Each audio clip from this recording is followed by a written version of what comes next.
Estamos aqui hoje com o Painel Verdade mais uma vez e o nosso entrevistado é Wagner Ribeiro, 50 anos, casado com Salete, pai de Júnior e de Júlia. Wagner, boa noite. Boa noite. Wagner, você pode me dizer quanto tempo você tem de convertido? De conversão, fez 12 anos, esse ano que fez 12 anos. E antes de você converter ao Senhor Jesus, você já tinha ouvido falar sobre Jesus? Tinha alguma referência sobre ele, de alguma religião? Tinha pessoas que falavam de Jesus para mim, mas só que eu não deixava a pessoa completar a apresentação de Jesus, porque eu era uma pessoa muito ignorante.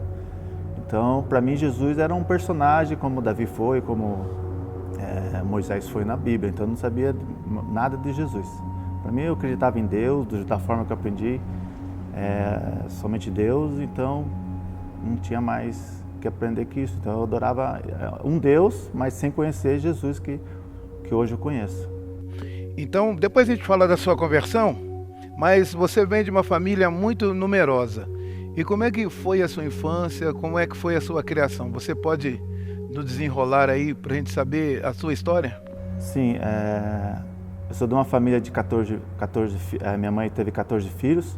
Somos 7 homens e 7 mulheres, e a gente teve um pai que ele foi muito rígido com nós filhos, e ele forçou a gente Ele era empreiteiro de obra, então os filhos eram nada mais que um funcionário dele.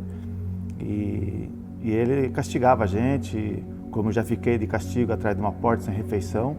A minha mãe, até hoje, ela é uma mulher muito boa, só que ela não soube ter uma rédea para educar os filhos. E com 11 anos, meu pai faleceu num acidente de carro. E aí os irmãos ficou tudo disperso. E minha mãe ficou sem pensão, meu pai era autônomo. E passamos dificuldades. Então, onde minha mãe comprava na época uma bengala de pão, cortava em 14 fatias e cada um com uma fatia, não podia repetir. E também quando tinha meus 7 anos, eu via muito meu pai bater na minha mãe. E isso eu cresci com uma revolta de ver aquilo e meus irmãos mais velhos não poder fazer nada. E até teve um caso de uma irmã minha que apanhou tanto do meu pai que ela quase ficou louca, né? Ela quase pirou da cabeça. E nisso, depois do falecimento do meu pai, eu fui crescendo assim, sozinho, sem apoio dos irmãos, sem diálogo da mãe, sem a mãe chegar a orientar nós. A própria minhas irmãs até hoje falam assim que a nossa mãe não soube educar as filhas, tipo, quando chega na idade de ser moça, o que tem que fazer, esses procedimentos. Por ela ser uma pessoa muito assim de sítio, uma pessoa... Então ela tinha, acho que um certo vergonha de falar isso, comentar com as filhas e principalmente com os filhos, né? Então, eu fui criado assim, largado, na rua, tal. A gente tinha um respeito, até hoje com a mãe a gente tem respeito. Mas a gente cresceu individual, cada um por si. Aí nisso, a minha infância foi na cidade, fui crescendo, brincando muito na rua, andando com pessoas que eu não sabia quem era, e fui caminhando. Nesse período da sua infância, você teve alguma influência negativa que te levou para o vício, uma influência fora da tua casa, fora dos limites do portão da tua casa? Então, na minha infância, por causa da amizade que eu tive, a gente não chegou a conhecer droga, nem bebida, nem droga. Sim, tinha os amigos dos meus irmãos mais velhos, que quando estavam nos bar, eles chegavam e ofereciam para a gente tomar uma cerveja, experimentar, que era boa, que não sei o quê. Eu cheguei a experimentar, mas só que era amarga, ruim, nunca mais eu quis experimentar. E até comentava com meu irmão mais novo, falava assim, eu nunca vou beber na minha vida. Então a minha infância foi assim. Até com meus 17 anos, quando eu passei no concurso da FEPASA, eu fui trabalhar na FEPASA. Aí fui embora de Registro, da cidade que eu morava, fui morar em Santos sozinho. E lá eu tive uma amizade no emprego, aí fui trabalhar numa estação de trem, num lugar deserto, na Serra do Mar, e ali eu conheci a cocaína. Aí, por causa a gente ficava muito isolado, preso lá, a gente ficava 15 dias preso para depois descer para a cidade. Então, nesse tempo, lá em cima tinha bebida, tinha droga, aí foi ali que eu conheci a droga. Então, a primeira droga que você já foi logo para algo muito mais forte, né? Você não passou pela maconha, você foi direto para a cocaína. Sim. E isso alguém te sugeriu ou foi numa festa que você resolveu experimentar? Então, porque eu me sentia naquele lugar lá sozinho, era um matagal e só ficava entre nós lá. E aí tinha uma tribo de índio lá, que às vezes eles vinham nessa estação onde nós estava, que era uma vila de mais ou menos umas 15 casas, e o pessoal ali fazia uma festança ali. Aí os índios vinham, traziam as esposas deles também, e ali a gente ficava, e naquela solidão que eu tinha ali, né, porque 17 anos, longe da mãe, nunca saí perto da mãe, e com aquele sentimento todo de revolta, né, porque que eu tinha com a minha família, com meus irmãos, porque eu achava que meus irmãos tinham a obrigação de me orientar, dar um caminho correto pra gente, né, mas aí ali os colegas oferecendo, falando, não, aqui é bom, isso aqui é bom, pá. Aí eu peguei, eu vi que não tinha outro caminho, ali era, acho que eu podia me aliviar o que eu estava sentindo na hora. Foi aonde que eu experimentei e ali para mim foi uma sensação assim de paz, assim, entre aspas, né, que eu senti uma tranquilidade, entendeu? E ali eu caminhei para essa vida. E você passou a usar regularmente ou era de tempo em tempos? Então, aí eu usava como fosse um remédio, tipo, quando sentia muita frita, assim, muita aflição, assim, tristeza, porque por estar naquele lugar isolado, era a hora que eu usava. Eu usava assim direto, mas só que eu não usava assim, hoje é pino, né? Naquela época era grama, vinha enroladinho no plastiquinho, então eu usava 3, 4 plastiquinhos daquele. E você ia até a biqueira ou a biqueira chegava até você? Então lá é o seguinte, como era trem, o pessoal mandava pelos vagões para nós, lá da Baixada de Santos, os caras mandavam para nós lá em cima na serra. Então nós comprava de 300 gramas, 400 gramas, e cada um tinha a sua quantidade ali em cima. Então a gente, um repartia com o outro, e era assim que a gente compartilhava. E aí a bebida ainda não tinha passado pela sua vida, a não ser aquela experiência ruim com a cerveja, né? Então, aí como vinha a cocaína, aí eu comecei a experimentar a cerveja, porque a cocaína, ela deixa um gosto meio amargo assim no céu da boca. E aí se tomando a cerveja, aí dava aquela aliviada assim também. Então foi a partir daí que eu comecei a tomar cerveja também. E quando você percebeu que estava viciado? Olha, perceber que estava viciado, eu vou dizer que foi já quando eu estava bem avançado na idade, que quando eu vi que meus familiares estavam se afastando de mim, porque eu era compulsivo assim de beber, eu não ficava um dia sem beber, e para mim, quando eu começava a beber, então para mim não ficar assim balançando, vamos dizer assim, um bêbado caindo na rua, então eu usava cocaína para despertar, para mim ficar mais a noite e noite bebendo.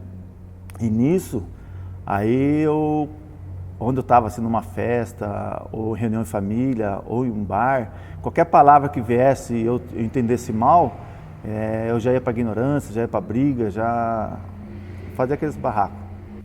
E isso causou uma divisão maior entre a sua família ou não? Sim, causou porque aí uma época, quando eu vim morar em Sorocaba, minhas irmãs, meus irmãos, quando faziam festa de aniversário assim, dos filhos deles, eles faziam escondido de mim, porque eles não queriam ir lá, porque sabiam que eu ia de repente estragar a festa deles. Então eu era isolado.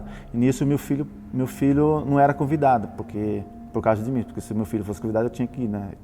Tipo assim. Então eu era isolado. E nisso foi me aprofundando mais nas drogas. Então você falou de filho, mas vamos voltar atrás lá. Então você ficou viciado aos 17, entrou no mundo da bebida, mas aí você conheceu a Salete, né? Em que ano, que período ela sabia que você usava drogas? Então, eu fiquei em Santos por um período de curso, teste e aprovação lá na FEPASA. Eu fiquei 2 anos lá. Aí eu voltei para Registro trabalhar. Foi quando eu conheci a Salete, né? Isso já estava ela estava com 15 anos e eu estava com 18 anos. Aí eu conheci ela, aí começamos a namorar e aí rapidinho, ela já, assim, prazo de 1 ano ela já engravidou. Aí eu assumi o casamento e a minha mãe tem várias casas lá. Aí tinha uma casa do fundo da casa da minha mãe desocupada, onde eu me acomodei lá com ela. E ela descobriu o seu vício como e quando? Os meus irmãos, a minha família em si, eles só sabem que eu usei droga depois depois, tipo assim, uns meses antes de eu me converter. Porque tudo que eu fazia era escondido, a Salete nunca desconfiou. Eu cheguei até, como eu tinha essa amizade em Santos, o pessoal me mandava para mim de Santos até a cidade que eu morava em Registro, eles mandavam para minha droga, eu empacotava tudo e eu escondia em cima do guarda-roupa, que ela nem sabia, eu vendia dentro de casa. E isso atrapalhou a tua relação, mas sem ela saber que você era viciado? Sim, sem saber que eu era viciado. Porque, assim, como exemplo, assim, tinha muitos, eles vinham, assim, né, ela mesmo via, assim, tipo, final de ano, que quando eu exagerava na bebida e na maconha, misturava com lança-perfume, eu não participava da ceia com eles, da meia-noite, porque, tipo, 9 horas da noite eu já estava caído no quarto, ali eu já estava delirando e quando eu acordava já no outro dia e eu não participava. Várias fins de anos, festas, acontecia isso. Só que ela não sabia, ela achava que era só bebida, né? E aí, voltando, você casado, teve filho, veio para Sorocaba e na mesma posição profissional ou em outra profissão? Então, quando eu vim para Sorocaba, então foi assim, de registro, porque a família estava muito contra, me pressionando lá, e aí nisso eu fui para São Paulo, trabalhar em São Paulo, na ferrovia em São Paulo, fui transferido para lá. Aí minha esposa, a gente veio morar em Sorocaba, porque eu não queria morar com ela em São Paulo. Aí viemos para Sorocaba morar, só que eu continuei, aí fui trabalhar em São Paulo. Então em São Paulo eu ficava lá uma semana e de sábado eu vinha para casa aqui em Sorocaba. Só que aqui em Sorocaba nem eu nem ela temos família nenhum parente. E aí, isso ajudou o relacionamento de vocês a firmarem, mas as drogas vinham para atrapalhar também? Isso, vamos dizer assim que afirmar entre aspas, a gente não ia ter, eu pensei assim, não ia ter perturbação de mãe, de irmão, de ficar se intrometendo no meu casamento, porque isso me levava à confusão, briga. Então aqui, como era só eu e ela, não tinha parente, então eu imaginava que ia ficar mais tranquilo. Só que a casa que a gente alugou era de fundo para um bar. Então jamais eu entrava dentro de casa. Eu chegava do serviço e já ficava no bar. Ela que ia no bar buscar minha mochila e chamar eu para ir para dentro de casa. Mas eu ficava na porta do bar. E você teve problema com seu salário por causa disso, de ficar no bar? Como é que era a sua vida financeira nesse período? Então, na ferrovia eu ganhava muito bem. Na época era 8 salário mínimo. Só que esse dinheiro meu, mais de, vamos colocar aí, 60% era tudo em bar e droga. E as pessoas então aproximavam de você, falavam de Jesus, mas você nunca deu uma vazão? Exatamente. O meu pai, na verdade, eles eram da Igreja Batista. Só que o meu pai nunca me deu um testemunho pra gente, porque a gente via ele batendo, sendo muito rígido com nós. Então, e forçava a gente a ir para a igreja. A gente apanhava para ir para a igreja. Então, meus irmãos mais velhos, depois que meu pai faleceu, meus irmãos mais velhos, um não acredita em Deus, outros estão vão em espiritismo, outros são católicos, outros são testemunhas de Jeová. Então, tá assim a família. E eu era uma pessoa que o que era mais fácil eu estava acreditando, entendeu?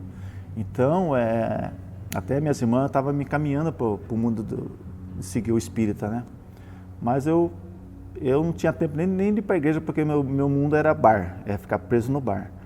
E aí aqui em Sorocaba, as pessoas, certos lugares que eu estava assim, em bar ou na rua, as pessoas vinham falar de Jesus.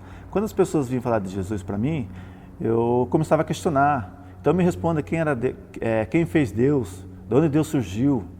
E as pessoas ficavam balanceando para me responder isso, não respondia. Então nisso era o que eu conseguia escapar para as pessoas ir embora e não apresentar Jesus para mim, porque também não me interessava. E uma coisa que ficou guardado dentro de mim, que a minha mãe falava, que era melhor não conhecer Deus do que conhecer. E eu não sabia por que essa frase, e eu tinha medo dessa parte. Então, acho que era isso que quando a pessoa vinha falar de Jesus ou falar alguma coisa de igreja, eu fazia essas perguntas ou já era ignorante, já tocando a pessoa embora para não querer conhecer. Mas nesse inteirinho a Salete conheceu a palavra, né? Então, a Salete, ela nasceu num berço assembleana, ela nasceu. E aí ela com 13 anos, ela se afastou da igreja. Aí quando eu encontrei com ela já estava afastada da igreja, com 15 anos ela estava afastada. Então, ela também não voltou mais para a igreja, mas a irmã dela, a mãe, são tudo crente da Assembleia. Aí a necessidade ao longo do tempo fez a Salete procurar Jesus, é isso? Ou não? Como é que aconteceu a Salete conhecer Jesus, ter um encontro com Deus real? Exatamente. Aqui em Sorocaba foi o que ocorreu. Porque aqui, a gente teve até um tempo de separação, ficamos acho que uns 6 meses separados, né? Pelas minhas atitudes. E ela sempre sofreu calada aqui, não tinha apoio de ninguém. E aí a irmã, a obreira Ana Margarida, ela vendia produtos na rua e ela ia lá em casa, ela fazia arroz de casa, aí ela pegou amizade com a Salete. E um dia, a Salete me contou que um dia a irmã Ana foi lá vender o produto para ela e nós estávamos sem dinheiro. Eu já não estava mais na ferrovia, já tinha saído da ferrovia. E eu estava trabalhando de servente pedreiro. E aí nisso a gente não tinha dinheiro para pagar. E ela conversou com a moça e tal. Só que nisso a Salete estava tão aflita porque tinha ocorrido uns fatos muito ruins em casa que eu não recordo disso. Ela me fala que um dia eu peguei um facão, falei que ia matar todo mundo para acabar esse sofrimento. E ela teve que sair correndo para a rua, gritando, com o Júnior no colo. Eu não lembro dessa parte. Ela conta isso. E como a irmã Ana viu o sofrimento dela, só que a irmã Ana pegou, falou para ela, não precisa pagar agora, paga depois. E a irmã Ana disse que estava indo embora. E aí quando ela deu acho que uns 5 passos para frente, ela pegou e resolveu voltar. Nessa voltou, chegou para a Salete e falou assim, viu, Deus me mostra que você está muito sofrendo por dentro. Aí a Salete começou a chorar, começou a se abrir. Aí isso foi em 2004, foi quando a Salete veio participar do culto e campanha da igreja. Aí a Salete começou a fazer parte das campanhas, e ela avisava para você que estava vindo na igreja. Qual que era a sua reação? Então, quando ela começou a vir para a igreja, eu até não achei ruim, porque porque assim, eu tinha aquela dificuldade com ela de ir para o bar. Porque eu sabia que ela ia xingar, sabia que ela ia ficar brava, entendeu? Aí eu pegava, quando ela começou a ir para a igreja, então eu me sentia livre. Falei, não, agora eu posso ir para o bar, enquanto ela vai para a igreja eu fico no bar. Então, para mim, foi bom, né? Naquele sentimento que eu estava naquela época. Então, ela ia, só que eu tinha que buscar. Nessa que eu tinha que buscar, que foi o início da conversão. E como aconteceu essa situação de você ir buscar, por ela chegar tarde em casa? Então, como ela ia todas as quarta-feiras, então o bar que eu frequentava, que eu tinha fiado lá, ele fechava 10 horas. Mas se eu ficasse lá 11 horas da noite, ele continuava aberto. Então, quando eu bebia, eu não tinha controle em parar, eu queria amanhecer bebendo.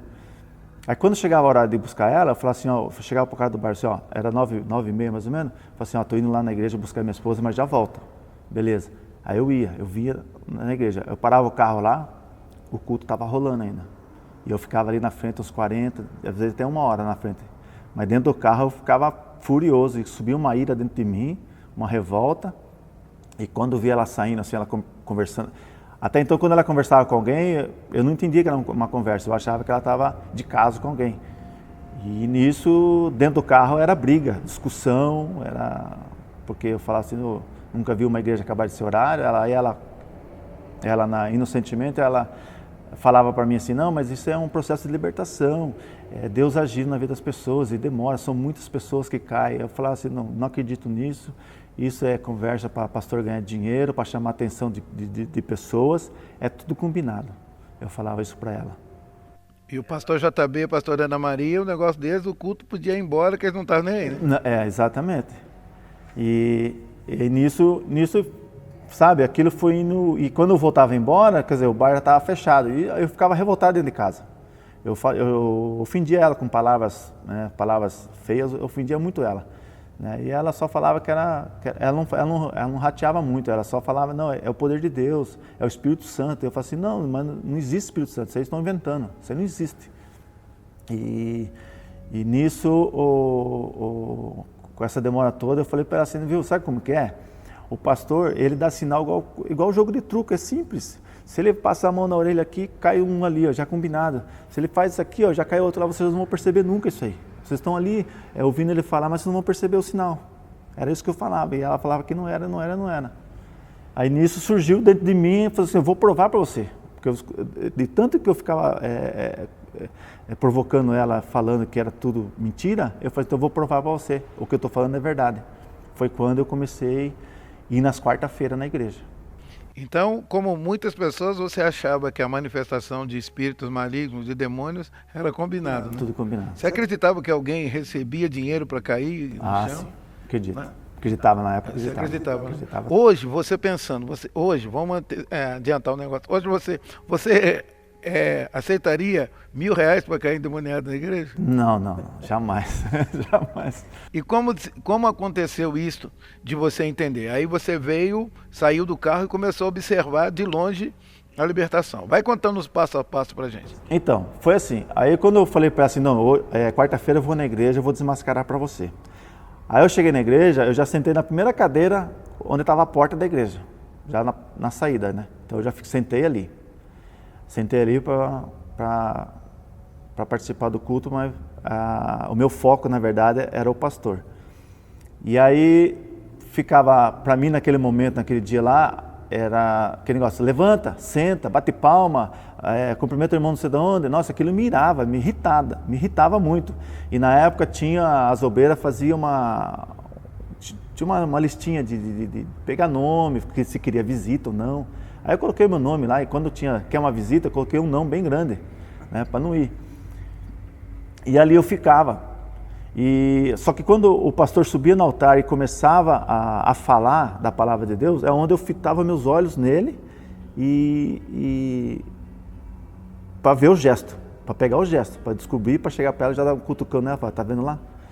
Só que nisso aquela palavra entrava dentro de mim e dentro do meu corpo assim, dava um calor, assim, um fogo, assim, um calor, e no mesmo tempo vinha uma alegria, e as lágrimas saíam assim, sem força nenhuma, descia água, lágrimas assim, aí começava a chorar, incompulsivo, assim, e eu via a pregação inteira, e a pregação, das palavras que o pastor falava, era tudo que eu queria, que é algo que eu procurava, era a paz que eu procurava, era a transformação que eu queria, né? Era tudo que eu queria. E falava coisas que eu fazia. Eu falei, como ele sabe que eu estou fazendo coisas? Né? Aí eu imaginava que a minha esposa que estava contando.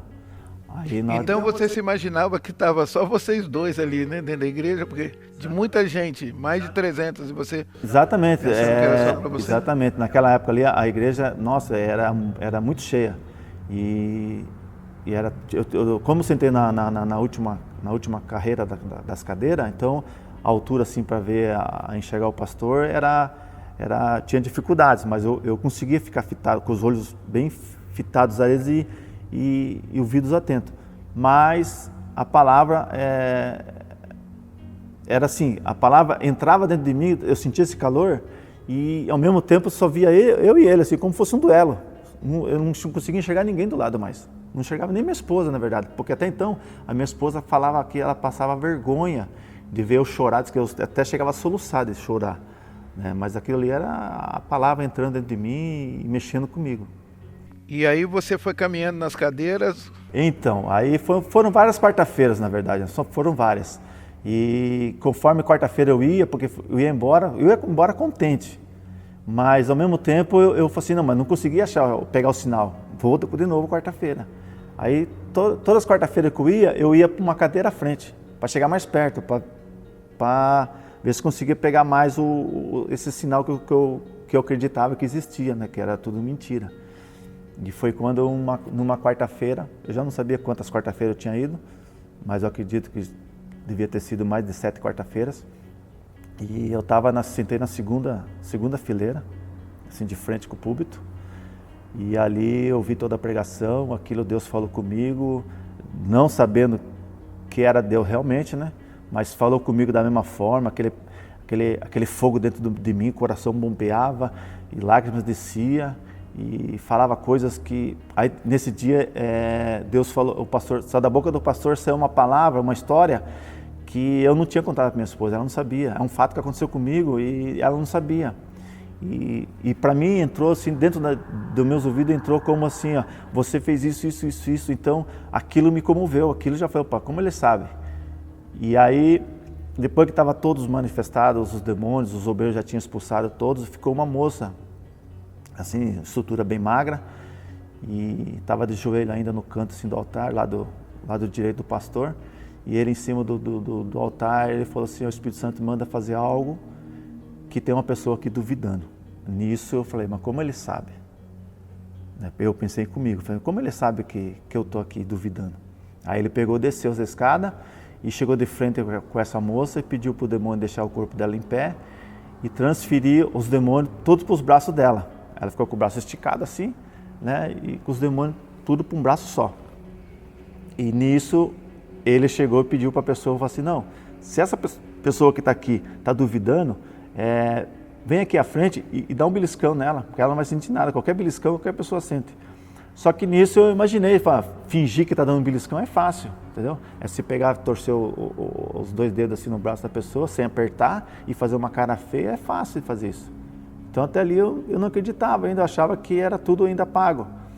Mas foi quando o pastor João pegou e colocou os dois braços assim e levantou 2 pés do chão, se pendurou no braço daquela moça. Aquela moça não aguentava um saco de 5 quilos no braço, por mais que se ela estivesse em si, né? Ela em sã, fosse paga no caso, né? Ela não ia conseguir segurar, ela não ia aguentar o pastor João subindo ali.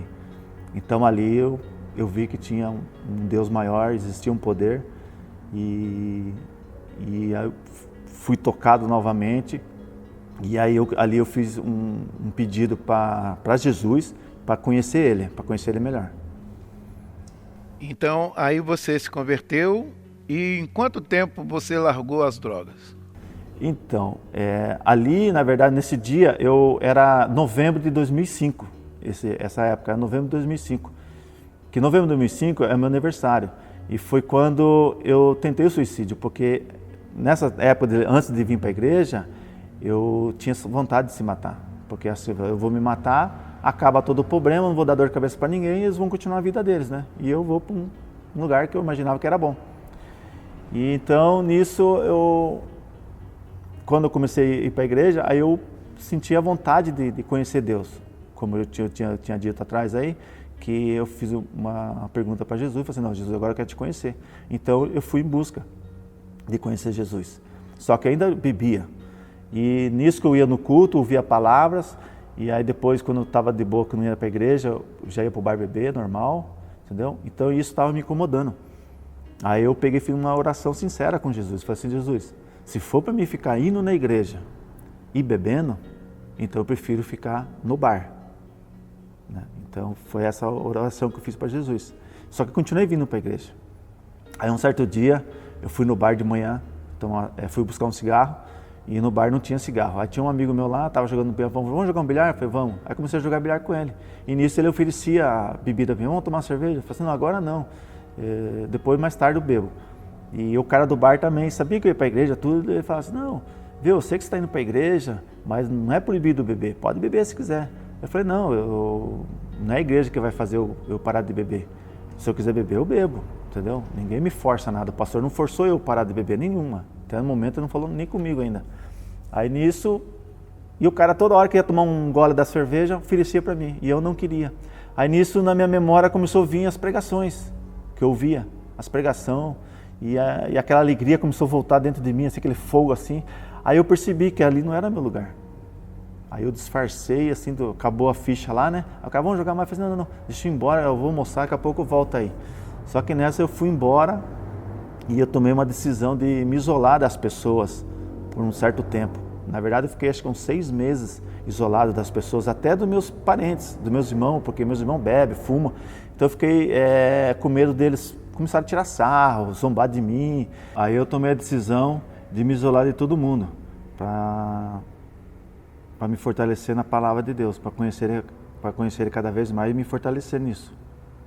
Mas aí você já convertido, você tem uma experiência muito interessante, que é sobre uma provisão de Deus, logo no início da sua conversão, que você queria vir à igreja ou ir até a igreja e não tinha condição por causa da distância, não tinha passe. Aí você pode contar melhor esse testemunho pra gente? Sim, eu tinha recentemente arrumado um serviço, estava desempregado e passando necessidade em casa. E como eu estava buscando Deus, Deus abriu uma porta. de emprego e eu já tinha na primeira semana minha trabalhando lá. E aí nisso eu cheguei em casa, era umas 7h30 da noite e não tinha dinheiro nenhum. Até cheguei para a Salete e perguntei se ela tinha dinheiro, né, para mim poder vir para a igreja, que eu queria vir para a igreja, que eu não queria perder a palavra. E ela disse que também não tinha dinheiro nenhum. E nisso eu subi para o meu quarto e sentei na cama e meditando com Deus, né, com a vontade que eu estava querendo vir na igreja. Aí lembrei da passagem de Jesus quando chegou numa cidade lá que precisava pagar impostos para entrar na cidade e eles não tinham. Aí ele pediu a Pedro para ele ir no rio pegar o primeiro peixe e que haveria uma moeda dentro do peixe. Aí nisso eu sentado assim de frente com o meu guarda-roupa, sem porta, eles não tinham porta, que já tinha caído as portas. E ali tinha os cabides com as minhas camisas penduradas. E nisso veio aquela passagem e eu falei assim, na oração assim, conversando com Deus, sobre que o meu guarda-roupa fosse como o mar e as camisas fossem como os peixes. E que eu enfiasse a mão ali e achasse pelo menos o dinheiro para mim poder ir para a igreja. Nisso, no primeiro bolso que eu coloquei a mão, saiu um passe de ônibus e R$2, no qual desci correndo, peguei esse dinheiro, saí correndo dando glória e consegui pegar o ônibus que passava 7:45 para vir para o culto e participei do culto. Então você vê aí que viver pela fé vale a pena, né? E você tem aprendido a viver pela fé. Hoje você é diácono, obreiro na casa de Deus, e eu gostaria de saber qual o conselho que você dá para os jovens e para as outras pessoas que andam longe de Jesus e precisam de Jesus. Então, o que eu tenho a dizer aos jovens de hoje é não deixar se levar pelas vontades do mundo, pelos prazeres da carne ou prazeres de deixar de buscar a vontade deles, né? Porque a vontade de Deus é bem melhor, bem maior e traz um conforto, porque quando a minha juventude, eu deixei tudo por aquele momento do mundo, mas eu queria muito estar com Deus. Eu digo assim, aquelas pessoas que eu tenho contato hoje em dia, conversam comigo, assim, eu queria ser um ex alguma coisa, ou viver tal coisa, ter uma experiência lá do mundo. E eu vou dizer para você, não é nada agradável. Eu não me glorio com a minha vida do passado. Eu tenho uma tristeza muito grande sobre isso. Mas eu tenho a dizer para vocês que vocês nunca foram no mundo, que vocês permaneçam na presença de Deus. Porque eu queria ter uma vida com Deus desde o ventre da minha mãe. Entendeu? Eu queria viver com Jesus desde o início, mas não tive essa oportunidade. Mas eu desejo a vocês, jovens, que nunca abandonem Jesus, se apegue com Ele, porque é o único que pode te dar alegria concreta, uma alegria saudável para a sua vida espiritual. É isso que eu tenho a dizer para vocês. Obrigado, Wagner, pela participação no nosso momento aqui, Painel Verdade. Que Deus te abençoe a tua casa. Sucesso para você em nome de Jesus. Amém.